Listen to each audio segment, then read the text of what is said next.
ಅರ್ಜುನ ಭಗವಂತನನ್ನು ಪ್ರಶ್ನೆ ಮಾಡ್ತಾನೆ, ಸ್ವಾಮಿ, ನಾವು ಯಜ್ಞ ಯಾಗಾದಿಗಳನ್ನು ಮಾಡಿದಾಗ ಅದರ ಸಂಪೂರ್ಣವಾದ ಫಲ ನಮಗೆ ಬರಬೇಕಾದ್ರೆ ನಾವು ಏನು ಮಾಡಬೇಕು ಅಂತ ಕೇಳಿದಾಗ ಕೃಷ್ಣ ಪರಮಾತ್ಮ ಹೇಳ್ತಾನೆ, ಸರ್ವಕರ್ಮ ಅಖಿಲಂ ಪಾರ್ಥ ಜ್ಞಾನೇ ಪರಿಸಮಾಪ್ಯತೆ ಎಂಬುದಾಗಿ ಭಗವಂತನ ವಚನ.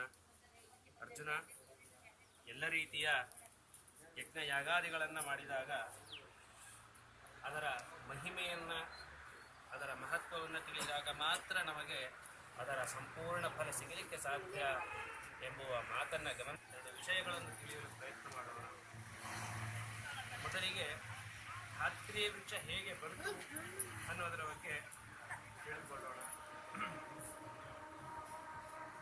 ಸ್ಕಾಂದ ಮಹಾಪುರಾಣದಲ್ಲಿ ಅಸ್ಯೈವ ಸ್ಮರಣಾದೇವ ಲಭೇತ್ ಗೋದಾರಜಂ ಫಲಂ ಅಂತ ಸ್ಕಂದ ಪುರಾಣದಲ್ಲಿ ವಚನ. ಏನು ಅದರ ಅರ್ಥ ಅಂತಂದ್ರೆ, ಹೇಗೆ ಧಾತ್ರಿ ವೃಕ್ಷ ಉತ್ಪತ್ತಿ ಆಯಿತು ಅಂತಂದ್ರೆ, ಪ್ರಳಯ ಕಾಲದಲ್ಲಿ ಎಲ್ಲ ಸಕಲ ಜಗತ್ತಿನ ಜೀವರಾಶಿಗಳೆಲ್ಲ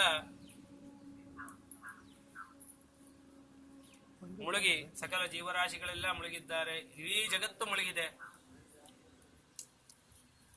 ಮತ್ತೆ ಭಗವಂತ ಸೃಷ್ಟಿ ಕಾರ್ಯವನ್ನು ಪ್ರಾರಂಭ ಮಾಡಿದಾಗ ಮೊದಲಿಗೆ ಹುಟ್ಟಿದವರು ಬ್ರಹ್ಮದೇವರು. ಆ ಬ್ರಹ್ಮದೇವರು ಹೇಳ್ತಾ ಇದ್ದ ಹಾಗೆ ಅವರು ಮಾಡಕ್ಕೆ ಮೊದಲು ಶುರು ಮಾಡಿದ್ದೇ ಭಗವಂತನ ಕುರಿತು ತಪಸ್ಸು. ಹೀಗೆ ಎಷ್ಟೋ ವರ್ಷಗಳ ಕಾಲ ಭಗವಂತನನ್ನ ಕುರಿತು ಬ್ರಹ್ಮದೇವರು ತಪಸ್ಸನ್ನ ಮಾಡ್ತಾರಂತೆ. ನೋಡಿ, ಅಲ್ಲಿ ನಮಗೆ ಒಂದು ವಿಚಾರವನ್ನು ಶಾಸ್ತ್ರ ಹೇಳುತ್ತೆ. ಆಗ ತಾನೇ ಬ್ರಹ್ಮದೇವರು ಹುಟ್ಟಿದ್ರು. ಹುಟ್ಟಿ ಜಪ ಮಾಡ್ಲಿಕ್ಕೆ ಶುರು ಮಾಡಿದ್ರು. ನಾವು ಅಳ್ತೀವಿ, ಅವ್ರು ಜಪ ಮಾಡ್ತಾರೆ. ಜಪ ಮಾಡಿ ಎಷ್ಟೋ ವರ್ಷಗಳವರೆಗೆ ಜಪ ಮಾಡಿದ್ರು ಅಂತ ನಾವು ಕೇಳ್ತಾ ಇದ್ದೀವಿ. ಈಗ ನಮ್ಮ ಹೊಕ್ಕಳ ಮೇಲೆ ಏನಾದ್ರು ಬಿದ್ದರೆ ನಾವು ನೋಡಕ್ಕೆ ಎಷ್ಟೊತ್ತು ಬೇಕು, ಇಷ್ಟು ನೋಡ್ಕೊಂಡ್ರೆ ಸಾಕು. ಬ್ರಹ್ಮದೇವರು ಭಗವಂತನ ನಾಭಿ ಕಮಲದ ತಪಸ್ಸು ಮಾಡಿದ್ರು, ಎಷ್ಟೋ ವರ್ಷಗಳವರೆಗೆ ಮಾಡಿದ್ರು. ನಾವು ಮನೆಯಲ್ಲೆಲ್ಲ ಸಾಧಾರಣವಾಗಿ ನಾವು ಯೋಚನೆ ಮಾಡ್ತಿರ್ತೀವಿ, ಇಷ್ಟ ಬುದ್ಧಿ ಇದೆ, ನಮಗೆ ಗೊತ್ತಿರ್ಲಿಲ್ಲ ಇಷ್ಟು ದಿವಸ ಅಂತ.